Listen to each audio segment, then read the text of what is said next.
તો અમદાવાદમાં પાલતુ શ્વાનના હુમલાના કિસ્સા દિવસે ને દિવસે વધી રહ્યા છે। 2 મહિના પહેલા જ ન્યૂ મણિનગરમાં નાના બાળક પર હુમલાની ઘટના બાદ એસપી રિંગ રોડ સિલજ 4 રસ્તા નજીક આવેલી કાવેરી સંગમ ફ્લેટમાં મહિલા પર પાલતુ શ્વાને હુમલો કર્યો હોવાની ઘટના સામે આવી છે।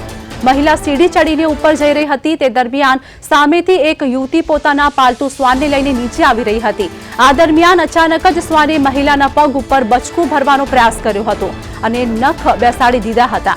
મહિલા પર શ્વાન દ્વારા હુમલો કરવાની ઘટના ફ્લેટના સીસીટીવી કેમેરામાં કેદ થઈ હતી। આ મામલે મહિલાના પતિ દ્વારા એએમસીના સીએનસીડી વિભાગ અને બોપલ પોલીસ સ્ટેશનમાં ઈમેલ મારફતે ફરિયાદ પણ કરવામાં આવી છે।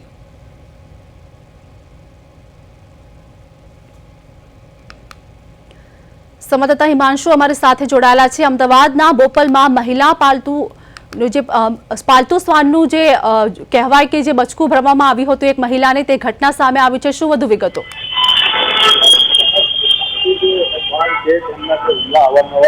જેવી ઘટનાઓ છે સામે આવતી હોય છે, જેમાં ગઈકાલે જે અમદાવાદના બોપલમાં જે પાલતુ શ્વાનનો હુમલો છે તે કરવામાં આવ્યો હતો। મહિલા સીડી ઉતરતી વખતે જે અચાનક પાલતુ શ્વાન દ્વારા જે મહિલા પર જે છે તે હુમલો કરવામાં આવ્યો હતો। સિલજ 4 રસ્તા કાવેરી સંગમ સોસાયટીમાંથી રહેતા હિનાબેન પટેલ સીડી ચડી રહ્યા હતા તે દરમિયાન જે પાલતુ શ્વાન દ્વારા જે હુમલો કરવામાં આવ્યો હતો, જે શ્વાને હુમલો કર્યો તે દરમિયાન જે મહિલા છે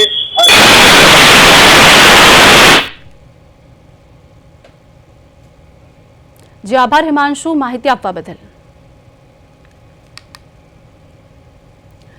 તો મહિલાના પાલતુ શ્વાનનો હુમલાની આ ઘટના સામે આવી છે। અમદાવાદની આ ઘટના, સમગ્ર ઘટનાના સીસીટીવી પણ સામે આવ્યા છે, જ્યાં એક મહિલા પોતાના પાલતુ શ્વાનને લઈને નીકળી રહી છે તે દરમિયાન અન્ય મહિલા પર આ પાલતુ શ્વાને હુમલો કર્યો હતો। આ સમગ્ર ઘટના સીસીટીવી કેમેરામાં કેદ થઈ હતી।